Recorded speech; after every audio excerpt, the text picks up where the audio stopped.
안녕하세요. 오늘은 언약의 마지막 시간으로 그리스도의 언약에 대해서 살펴보겠습니다. 그리스도의 언약은 하나님께서 영원 전부터 계획하신 인류의 구속의 일을 완성하는 언약으로 다른 모든 언약의 약속들을 모두 이루는 하나님의 위대한 언약입니다. 아담의 범죄로 어그러진 모든 것을 되돌려 놓을 뿐 아니라 그보다 더 나은 것을 말씀하는 언약입니다. 그러므로 구약의 예언의 말씀을 통하여 그리스도의 언약의 약속들을 살펴보고 언약의 성취 방법을 살펴본 다음 성경을 어떻게 읽을 것인가도 잠시 나누도록 하겠습니다. 1. 그리스도의 언약은 무엇입니까? 마태복음 26장 28절입니다. 이것은 죄사함을 얻게 하려고 많은 사람을 위하여 흘리는 바 나의 피 곧 언약의 피니라. 누가복음 22장 20절입니다. 이 잔은 내 피로 세우는 새 언약이니 곧 너희를 위하여 붓는 것이라. 예수님께서 잡히시던 밤에 제자들에게 포도주 잔을 주시면서 하신 말씀입니다.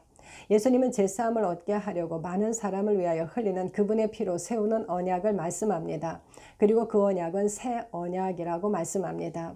예수님께서 우리를 위하여 붓는 피 언약입니다.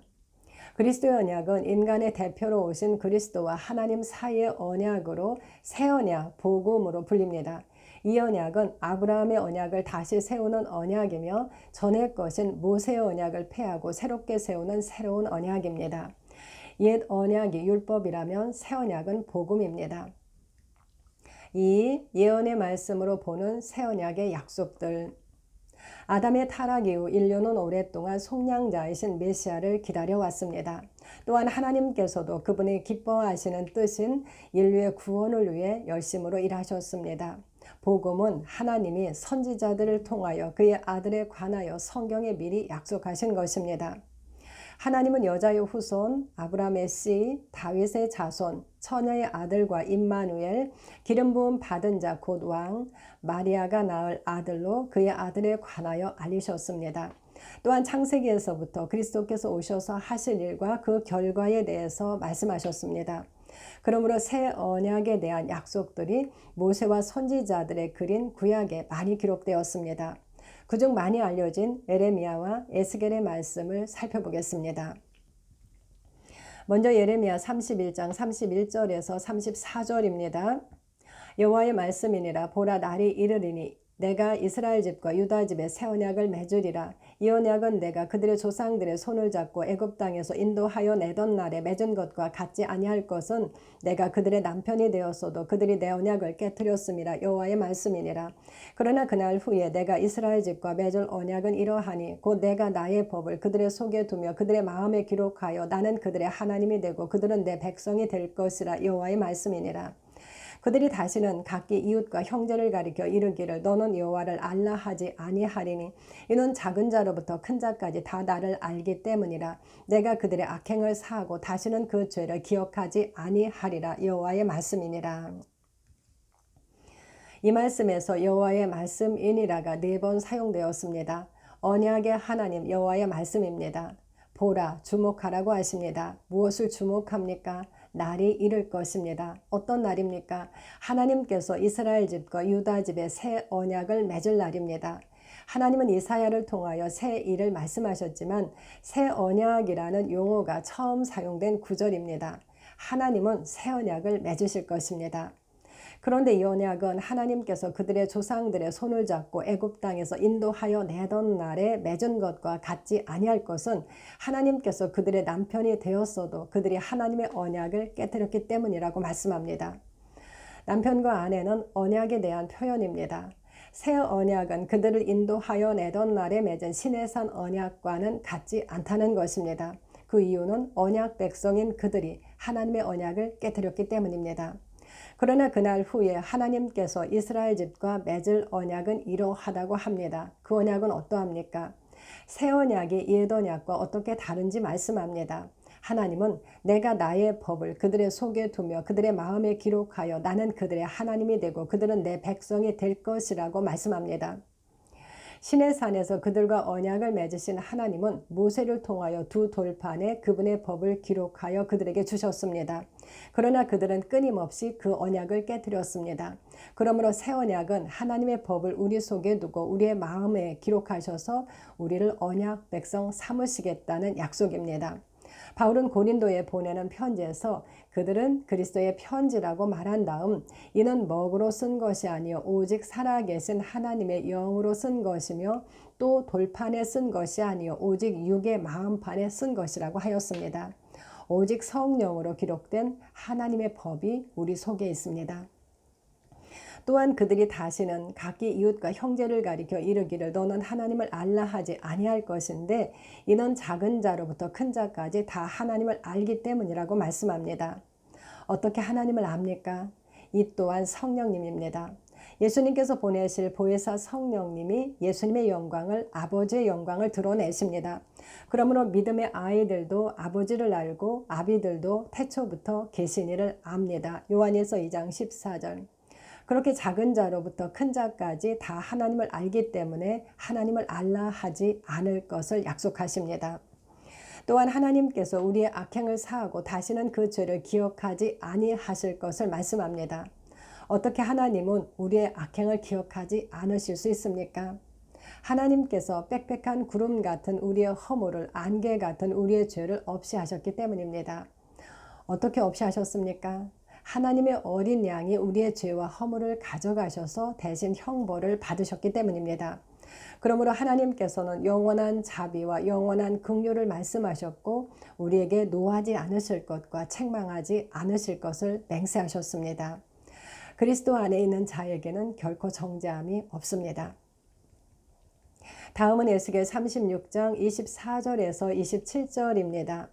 내가 너희를 여러 나라 가운데에서 인도하여 내고 여러 민족 가운데에서 모아 데리고 고국 땅에 들어가서 맑은 물을 너희에게 뿌려서 너희로 정결하게 하되 곧 너희 모든 더러운 것에서와 모든 우상 숭배에서 너희를 정결하게 할 것이며 또 새 영을 너희 속에 두고 새 마음을 너희에게 주되 너희 육신에서 굳은 마음을 제거하고 부드러운 마음을 줄 것이며 또 내 영을 너희 속에 두어 너희로 내 율례를 행하게 하리니 너희가 내 규례를 지켜 행할지라.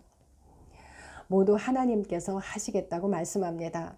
하나님께서 우리를 여러 나라 가운데에서 인도하여 내고 여러 민족 가운데에서 모아 데리고 고국 땅에 들어갈 것을 말씀합니다. 여러 민족 여러 나라에서입니다. 구원의 문은 이스라엘과 이방인 모든 사람에게 열려 있습니다. 우리를 인도하여 데리고 고국 땅으로 들어갈 것을 말씀합니다. 그들의 고국 땅은 하나님의 성전이 있는 예루살렘입니다. 그러므로 새 언약의 경우 하나님의 성전이 있는 하나님의 나라를 말씀함을 알 수 있습니다. 예수님과 제자들도 고국인 하나님 나라의 복음을 전파하였습니다. 그 나라는 우리 안에 임하였습니다. 다음은 맑은 물을 우리에게 뿌려서 우리로 정결하게 하실 것에 대한 약속입니다. 아버지의 말씀인 진리가 우리를 거룩하게 합니다. 예수님은 자신을 중심으로 우리를 물로 씻어 깨끗하게 하셔서 거룩하게 하시고 영광스러운 교회로 세우셔서 거룩하고 흠이 없게 하셨습니다. 또 새 영을 우리 속에 두고 새 마음을 우리에게 주셔서 우리 육신에서 굳은 마음을 제거하고 부드러운 마음을 줄 것에 대한 약속입니다. 새 영과 새 마음을 말씀하고 육신의 굳은 마음의 제거를 말씀합니다. 우리의 영은 그리스도와 연합하여 살아났고 우리의 육체는 그리스도와 함께 정죄를 받아 십자가에 못 박혔습니다. 우리의 영은 새롭게 태어났습니다. 그러므로 새 영입니다. 우리는 그리스도 안에서 새로운 피조물입니다. 또 하나님의 영을 우리 속에 두어 우리로 하나님의 율례를 행하게 하심으로 우리가 하나님의 규례를 지켜 행할 것을 말씀합니다. 하나님의 영이신 성령님을 우리 속에 두심으로 일어나는 일입니다. 앞절이 우리의 영에 대한 말씀이라면 이 구절은 하나님의 영에 대한 말씀입니다. 그 영은 지혜와 총명의 영이요 모략과 재능의 영이며 지식과 여호와를 경외하는 영입니다. 이사야 11장 3절. 하나님께서 우리에게 주신 것은 오직 능력과 사랑과 절제하는 영입니다. 디모데후서 1장 7절. 하나님께서는 성령을 우리 속에 두심으로 그분의 법을 우리 마음에 기록하여 우리로 하나님의 율례와 규례를 지켜 행하게 하십니다. 또한 에스겔 37장에서는 하나님께서 하나님의 영을 우리 속에 두어 우리를 살아나게 하실 것을 말씀합니다. 에스겔 37장 14절. 예수님께서도 사람이 물과 성령으로 거듭나는 것을 말씀하셨습니다. 육으로 난 것은 육이고 영으로 난 것은 영입니다. 성령으로 위로부터 태어나는 것입니다. 그러므로 예수님께서 말씀하셨습니다. 하나님이 세상을 이처럼 사랑하사 독생자를 주셨으니 이는 그를 믿는 자마다 멸망하지 않고 영생을 얻게 하려 하심이라. 요한복음 3장 16절. 내 아버지의 뜻은 아들을 보고 믿는 자마다 영생을 얻는 이것이니. 요한복음 6장 40절. 내가 온 것은 양으로 생명을 얻게 하고 더 풍성히 얻게 하려는 것이라. 요한복음 10장 10절. 하나님께서 그분의 아들을 세상에 보내신 목적은 아담의 범죄로 생명을 잃어버린 인류에게 그 생명을 다시 얻게 하시려는 것임을 알 수 있습니다. 그리고 그 생명은 하나님의 영을 우리 속에 두심으로 일어납니다. 또한 하나님께서는 에스겔을 통하여 하나님의 성소가 하나님의 처소가 우리 가운데 있을 것을 3번 말씀합니다. 에스겔 37장 26에서 29절. 하나님의 보좌를 우리 안에 두실 것에 대한 약속입니다. 우리는 하나님의 성령이 거하시는 성전입니다. 에스겔 37장 14절과 연결하면 예수님께서 말씀하신 내가 아버지 안에 너희가 내 안에 내가 너희 안에에 대한 말씀입니다. 이는 하나님과 우리의 연합입니다. 우리는 예레미야와 에스겔에게 주시는 예언의 말씀을 통하여 새 언약의 약속들을 분명하게 볼 수 있습니다. 우리의 죄를 정결하게 하시고 기억하지 않으실 것과 우리 안에 성령을 두심으로 우리의 영이 살아나고 우리가 하나님의 율례를 행하게 하실 것, 우리를 고국인 하나님 나라에 두실 것, 하나님의 성소가 우리 안에 있을 것 등에 대한 말씀입니다. 그것은 그리스도의 대속을 통하여 영원한 제사함을 받는 것과 성령님이 오셔서 이루어지는 일들입니다. 그렇다면 하나님의 영인 성령님은 어떻게 우리 가운데 다시 오실 수 있습니까? 예수님께서는 내가 떠나가는 것이 너에게 유익이라. 내가 떠나가지 아니하면 보혜사가 너희에게로 오시지 아니할 것이요 가면 내가 그를 너희에게로 보내리니 라고 말씀하셨습니다. 예수님의 말씀은 그분이 떠나가지 않으면 성령님이 오시지 않을 것이고 떠나가면 그분이 성령님을 보내시겠다는 말씀입니다. 즉 예수님은 하나님께 가셔야만 성령님이 우리에게로 오신다고 말씀하고 계신 것입니다. 모세가 광야에서 뱀을 든 것 같이 그리스도께서도 들리셔야 합니다. 이는 우리를 위한 그리스도의 대속 사역에 대한 말씀입니다. 그러므로 그리스도의 대속 사역에 대해서 살펴보겠습니다. 3. 그리스도의 대속 사역. 예수님께서는 제자들에게 사람들이 예수님께 능욕하고 침뱉고 채찍질하며 죽일 것이지만 3일 만에 살아날 것을 말씀하셨습니다. 사복음서는 실제로 우리를 위해 능욕 당하시고 침뱉음 당하시고 채찍질 당하시고 십자가에서 죽으셨다가 사흘 만에 부활하신 예수님에 대한 말씀이 기록되었습니다. 그리고 사도행전에는 부활하신 예수님께서 하늘로 올려져 가심을 말씀합니다. 아버지께로 가셨습니다. 그리고 성령님은 예수님의 말씀대로 기다린 그들에게 임하셨습니다. 예수님께서는 우리의 속죄를 위한 어린 양으로 오셨습니다.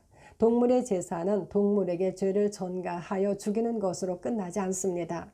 하나님께서는 내가 이 피를 너에게 주어 제단에 뿌려 너희의 생명을 위하여 속죄하게 하였나니 생명이 피에 있으므로 피가 죄를 속하느니라 라고 말씀하셨습니다.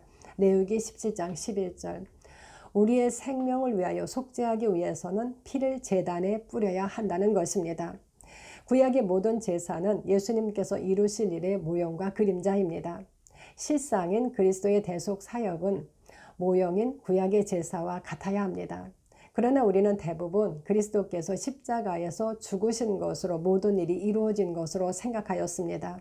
그러나 모형에 비춰보면 그것으로 제사는 이루어지지 않았음을 알 수 있습니다.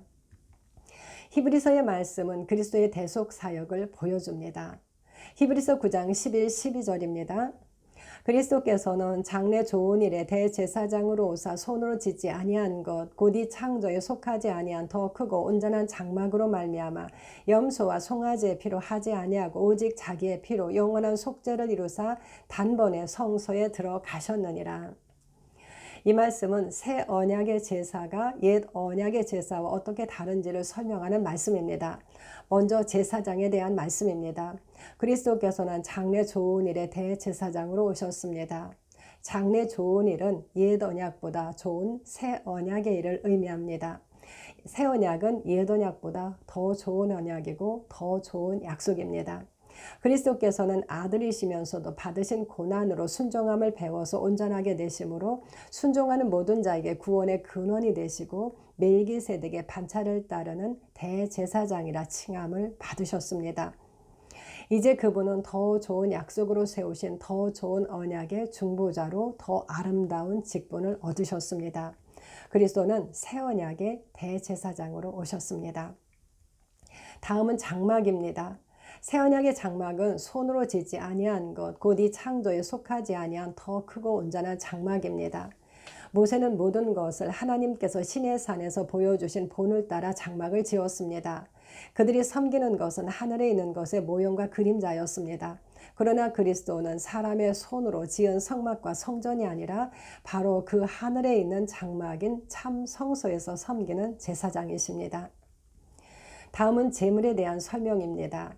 그리스도께서는 그들이 드린 염소와 송아지의 피로 하지 아니하시고 오직 자기의 피로 하셨습니다. 그들이 드리는 예물과 제사는 육체의 예법으로 개혁할 때까지 맡겨두신 것으로 섬기는 자를 그 양심상 온전하게 하지 못하였습니다. 그리스도는 자신의 피로 하셨습니다. 하나님께서는 그분의 아들을 온 세상을 위한 화목제물로 세우셨습니다. 결과는 어떠합니까? 그분은 영원한 속죄를 이루셔서 단번에 성소에 들어가셨습니다. 황소와 염소의 피가 능히 죄를 없이 하지 못하였으므로 그들은 해마다 그 제사를 그치지 못하였습니다. 그러나 그리스도께서는 자기 피로 영원한 속죄를 이루심으로 단번에 성소에 들어가셨습니다. 죄가 온전히 처리되었기 때문입니다. 좋은 일의 제사장으로 오신 그리스도는 자기의 피를 가지고 참 장막에 들어가셔서 영원한 속죄를 이루셨습니다. 그리스도는 우리의 영광을 위하여 만세전에 정하신 하나님의 지혜입니다. 하나님의 뜻은 그분의 아들의 피로 온 세상의 죄를 없이 하는 것이었습니다. 그러므로 그리스도는 그 뜻을 행하러 오셨습니다. 하나님의 뜻을 따라 자기를 단번에 들이심으로 우리가 거룩함을 얻었고 영원히 온전함을 얻었습니다. 하나님은 이 땅의 죄악을 하루에 제거하셨습니다. 그분은 죄를 정결하게 하는 일을 하시고 높은 곳에 계신 지극히 크신 분의 우편에 앉으셨습니다. 이 땅을 떠나셨던 하나님의 영은 이제 우리 안에 오셨습니다. 우리는 하나님의 생명, 그 영생을 갖게 되었습니다. 그 생명을 주시기 원하시는 아버지의 열망이 이루어졌습니다. 성령님을 통하여 그리스도와 아버지께서 우리 안에 사십니다.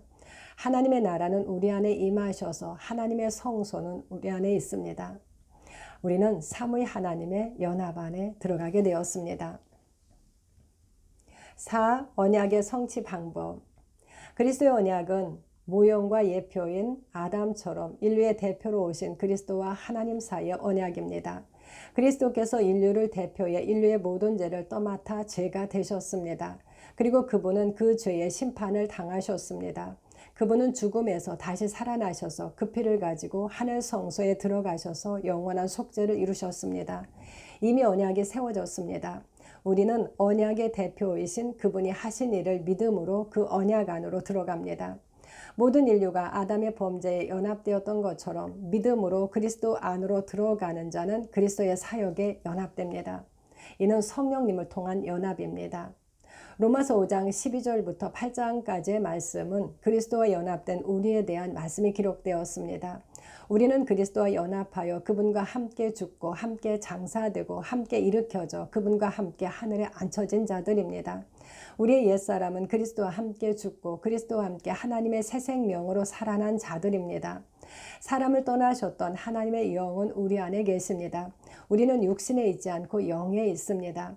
하나님은 아담의 범죄에 연합되었던 것처럼 그리스도의 사역에 우리가 연합되게 하는 방식으로 우리를 구원하셨습니다. 그러므로 우리가 주님을 영접함으로 우리도 그리스도의 언약에 함께 동참하게 되었습니다. 그리스도의 언약은 아담의 타락으로 잃어버린 모든 것을 회복하는 언약입니다. 또한 우리를 그리스도 안에 두심으로 그분의 모든 것을 함께 누리는 더 좋은 언약입니다. 하나님은 처음보다 낫게 하셨고 갑절이나 갚아주셨습니다. 이제 그리스도의 언약의 결과 다른 언약들이 어떻게 이루어졌는지 살펴보겠습니다. 그리스도는 아담에게 약속하신 여자의 후손으로 오셔서 뱀의 머리를 상하게 하셨습니다. 여자가 낳은 아들이 하늘로 올려짐으로 큰 용은 그 사자들과 함께 하늘에서 쫓겨나 땅으로 바다로 떨어졌습니다. 계시록 12장 9절 12절. 예수님께서는 죽음의 세력을 잡은 자인 마귀를 멸하셨고 통치자들과 권세들을 무력하여 드러내어 구경거리로 삼으시고 십자가로 그들을 이기셨습니다. 아브라함에게 말씀하신 약속들도 이루어졌습니다. 아브라함은 큰 복을 받아 유대인과 이방인 모든 믿는 자의 조상이 되었습니다. 하나님은 그의 씨가 크게 번성하여 하늘의 별과 같고 바닷가의 모래와 같게 하셨습니다. 그리스도의 것이면 아브라함의 자손입니다. 예수님은 그 대적의 성문을 차지하셨습니다. 죽음에서 살아나신 예수님은 사망과 음부의 열쇠를 가지셨습니다.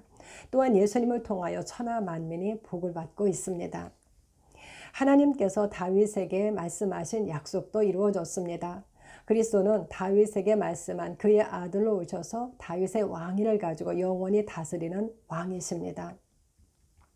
하늘과 땅의 모든 권세를 아버지께 받으신 그리스도는 우리를 하나님 앞에서 왕과 제사장으로 삼으셨습니다. 우리는 새로운 생명 안에서 왕 노릇하는 자들입니다. 또한 아담이 에덴을 경작하고 지키는, 즉 섬기는 제사장이었던 것처럼 우리는 하나님의 제사장이 되었습니다. 잃어버린 에덴의 회복입니다.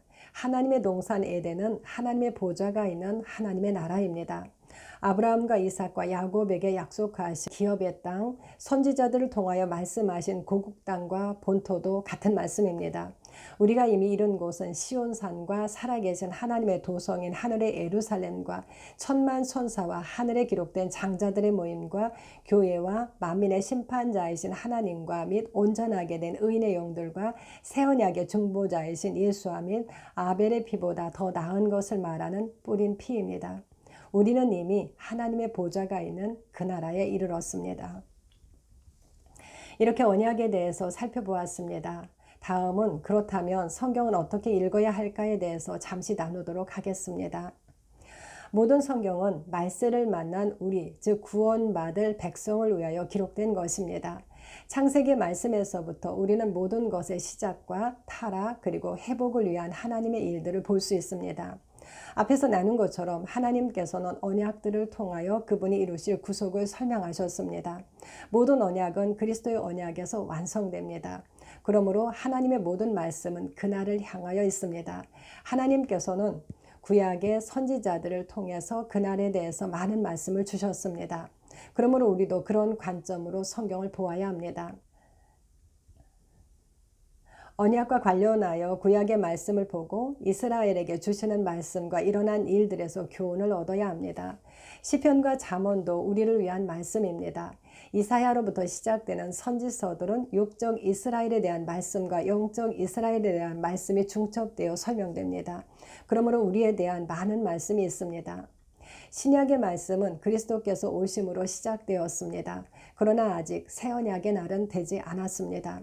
예수님께서도 그날을 말씀하셨습니다. 사복음서는 거듭나지 못한 이스라엘에게 하시는 말씀과 하나님의 자녀가 될 우리에게 하시는 말씀이 함께 기록되어 있습니다. 예수님께서는 유대인들을 향해 하나님의 율법의 완전함을 말씀하며 그들이 그것을 지킬 수 없음을 보게 하십니다. 또한 그분의 언약의 피로 이루어질 하나님의 나라를 말씀합니다. 율법과 하나님 나라의 복음은 분명히 다른 것입니다. 율법과 복음을 한데 섞어서 보게 되면 혼란이 옵니다. 그러므로 그것을 구분하여 보아야 합니다. 또한 요한복음은 그리스도를 믿는 믿음과 영생을 말씀합니다. 새 언약의 날인 그날의 모습은 사도행전에서 볼 수 있습니다. 새 언약의 성취입니다. 성령을 받고 증인이 되고 사람들이 돌아와 구원을 받고 병을 고치고 마귀가 쫓겨나고 기쁨이 충만합니다. 서신서는 각 교회에 보내는 편지이지만 대부분 우리 모두에게 주시는 말씀입니다. 그러므로 구약에서 상징으로 약속하셨던 말씀들이 서신서에서는 그리스도 안에 있는 우리의 정체성과 유산으로 분명하게 말씀함을 알 수 있습니다. 우리는 그리스도 안에 존재합니다. 그러므로 그리스도 안에서 내가 누구라고 말씀하는 내용들을 많이 묵상하고 내 것으로 취해야 합니다. 인정하고 고백해야 합니다. 서신서에서 말씀하는 것들은 구약에서 주신 약속들과 짝을 이룹니다. 그러므로 두 말씀을 함께 본다면 그 뜻이 더 명확해질 것입니다. 또한 서신서는 어떤 목적에 의해 각 교회에 보내는 편지이므로 각각 말씀하는 분야가 있습니다. 그러므로 분류해서 본다면 도움이 될 것입니다. 예를 들면 로마서와 갈라디아서는 의를 말씀하고 에베소서와 골로새서는 머리 대신 그리스도와 몸된 교회에 대해서 설명합니다. 히브리서는 구약의 제사를 통해 그리스도의 구속 사역을 설명하고 베드로 전후서는 그리스도인의 고난에 대해서, 야고보서는 행동하는 믿음에 대해서, 요한일서는 하나님의 생명을 가진 자들에 대해서 말씀합니다. 특별히 마지막 서신인 요한계시록은 예수 그리스도의 계시로 그분의 승리로 태어나는 교회의 영광과 그리스도에 연합된 교회가 구속사를 이루는 동안 만나게 되는 일들에 대해서 말씀합니다. 그리스도와 연합된 교회는 이기고 이기는 자입니다. 그리스도의 언약을 통한 하나님의 구원은 사탄이 행한 것을 되돌릴 뿐 아니라 더 큰 일을 말씀합니다. 교회는 오직 그리스도 안에 존재합니다. 이렇게 로마서를 마치면서 하나님의 언약에 대해서 살펴보았습니다. 여기까지 인도해 주신 주님께 먼저 감사드리고 그동안 함께해 주시고 기도해 주신 성도님들께도 감사드립니다. 감사합니다.